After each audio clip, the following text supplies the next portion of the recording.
The retirement crisis is on hold again. For anyone with two eyes to see, the data is in front of your big fat face. It cannot be denied. It just can't be. So if you're promoting the retirement crisis, you're ignorant or you're lying. One of those two things. Ignorant means you just don't know, or you're lying. It's unacceptable for academics to be ignorant. The whole reason why you're an academic is because you're not ignorant. You're of knowledge. Anyway, so I come across my Facebook feed today, and a visual capitalist who I like put this out there. America's financial well-being. I said, that's interesting. But I always like to know from where these graphs come from, because you can manipulate graphs to your blue in the face. So it came from I don't know what to tell you, Voronoi. I don't know what Voronoi is. I'm not sure if I pronounced it correctly. If a caveman like me can't pronounce your name, you're probably wrong, actually. Voronoi. Hey, whatever it is. Who has savings in this economy? So there's obviously they poll people, and it looks good, but who do they poll? And then we go down to right here. National Endowment for Financial Education is a legit group, and they polled 1,222 people from the National Opinion Research Center at the University of Chicago. So, it's legit. It's not just they, pulled an internet off, freaking, I don't know, Granny's cookies or something like that. They said, all right, we're going to poll and do a legitimate poll. All right. Now, again, polling, you can have issues with polling. I used to be a poller. I used to call, one of my jobs when I was finishing up college was go down in D.C. and call people in Utah, to poll about their thoughts on Robert Bennett, who was I think he was the challenger back then. I can't remember. He was running for Senate, who won, and then I think Bennett got beat by Mike Lee, actually, which is good because Robert Bennett turned out to be a clown. But anyway, so I remember calling. So it really is depend on your tone of voice, the questions you're asking. I mean, it's not a science, man, I tell you, but it's of interest anyway.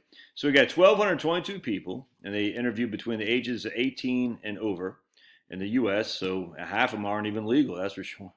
And they said, okay, how's your financial well-being? And they said, if I have money left over at the end of the month. Blue is a good thing, yellow is middle of the road, and red is bad. So if you're red, you rarely or never have money left over at the end of the month.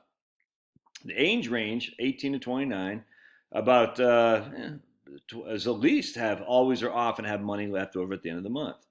The most people, 18-29, don't have money left over at the end of the month. All right? But then you start going down, 30 to 44 people.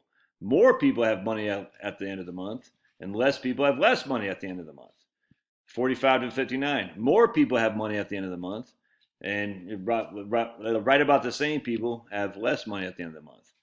Then you go to here, 60 plus. Half the people have money left over at the end of the month.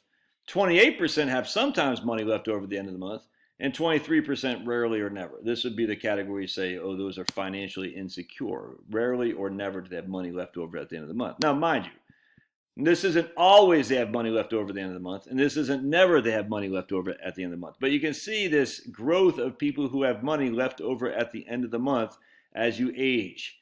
So if you're 30 to 49 to 18 to 29, that's probably when you're starting your family. You still got student loans. You got to buy a car. You're buying a house. You got kids. And then when you hit 60 and above, that's when your family's out. You no longer have a mortgage. You no longer have student loans. Your kids are out. And all of a sudden you have more money at the end of the month. Crazy. And if you got, I hate this right here though, a bachelor or higher degree. This is so misleading because they're throwing doctors, like literally medical doctors in with a guy who's got a bachelor's degree in communication. But anyway, if you have a bachelor or higher, and it's completely biased. Hold on a second. No, completely biased and basically putting all people in a category. Said, if you have a bachelor's degree, look, 60% of you have money left over at the end of the month and only 20% don't. But again, I can guarantee you that 20% are going to be communications majors, political science majors, journalism majors, history majors, whatnot. And then no high school diploma. You'll say, look, 56% of the people without a high school diploma don't have money left over at the end of the month. Right. Because the vast majority of those people most likely are on welfare of some form. That's just a fact. Anyway, so this, again, as we get older, this is a real life poll among real life people. And as we get older, we have more money left at the end of the month. And if you're 60 plus, inherently, those are the people in retirement, they have more money left at the end of the month. What they would have you believe is the exact opposite. That this would be the people in these ranges have more money at the end of the month than the people who are retired don't. It's just the opposite, dude. It's so just the retirement fear mongers can just go pound sand. They really tick me off. All right. Love your thoughts and God bless. And don't forget to subscribe and give me a thumbs up. We'll see ya.